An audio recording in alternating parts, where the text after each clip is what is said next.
สบายดี FC ทุกคนนะวันนี้อยู่กับข้าพเจ้าซอง CDX เส้นเก่าเส้นเคยเนาะพอดีวันนี้จะพาทุกคนมาเรียนรู้เกี่ยวกับอีกสำหรับแอปหนึ่งที่ว่าสามารถช่วยท่านได้เนาะในระบบเตือนไฟอยู่ที่หน้าปัดหรือว่าหน้ากงตืออีหยังกันเนาะที่ว่าเห็นไฟโชว์บ่อยๆแล้วก็ตกใจเนาะว่ามันเกิดอีหยังขึ้นนี่เนาะไม่ต้องตกใจเนาะเดี๋ยวนี้เรามีแอปตัวช่วยที่ว่าจะสามารถเป็นตัวช่วยให้ท่านรู้หรือว่าท่านทราบว่ารถของท่านมันเกิดอีหยังขึ้นเนาะสำหรับแต่ละไฟที่ขึ้นอยู่ที่หน้าปัดไปตามแต่ละสถานการณ์เนาะโอเคเราจะมาเรียนรู้กันเลยเนาะตัวทำอิฐเนาะเขาเจ้าจะจัดประเภทมาเป็นสีแต่ละสีเนาะแล้วเขาเจ้าจะให้ประมาณสีแดงนี่มันต้องมีความเสี่ยงสูงนะประมาณอยู่ที่ C เนาะตัวที่1หรือว่าตัวทำอิฐมันจะเป็นengine temperature warning light เนาะ running light เนาะตัวนี้จะเป็นตัวเตือนว่ารถของท่านนี่นะมันเกิดความร้อนหรือว่าเกิดความร้อนมันสูงเกินไปเนาะเขาจะให้รายละเอียดมาจะเป็นภาษาอังกฤษเนาะตัวที่2จะเป็น battery charge warning light จะเป็นถ้าเห็นโชว์ไฟแบบนี้ขึ้นมานะมันหมายถึงว่ารถของท่านเนาะระบบไฟซากเนาะหรือว่าระบบcharging system เนาะไม่ทำงานหรือว่าบ่ทำงานเนาะ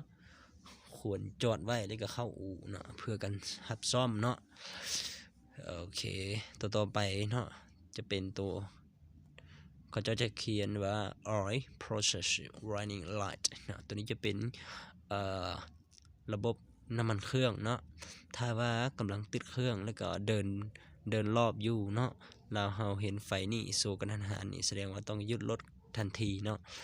อันนี้จะเตือนว่ารถของท่านเองนะเนาะมันเกิดการระบบหล่อมื่นเครื่องจักรเนาะไม่ทำงานเนาะหรือว่าระบบน้ำมันลินเนาะบ่ปั่นบ่ขึ้นเนาะโอเค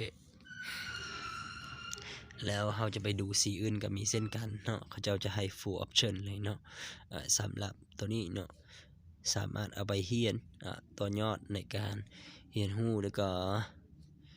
ขายต่อก็ได้เนาะเขาจะให้ครบทุกวงจรเลย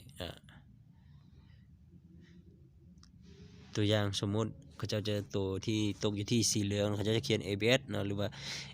anti-lock braking system นะ braking system หรือจะเขียนตัวเต็มว่า ABS เนาะอันนี้จะเป็นระบบป้องกันให้บ่ให้ระบบเบรกล็อกไตเนาะ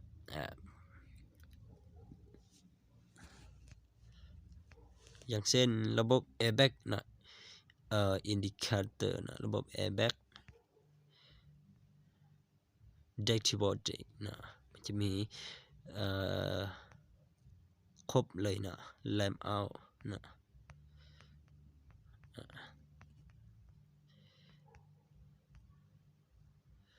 draw edge ramp นะโอเคจะ full option เลยเนาะ key fob battery low แบตเตอรี่อยู่ที่รีโมทมันออนหรือว่าฐานใกล้สิโหมดเนาะ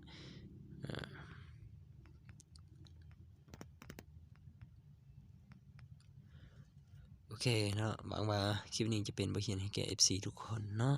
ถ้าถูกใจแล้วก็ฝากกดติดตามกด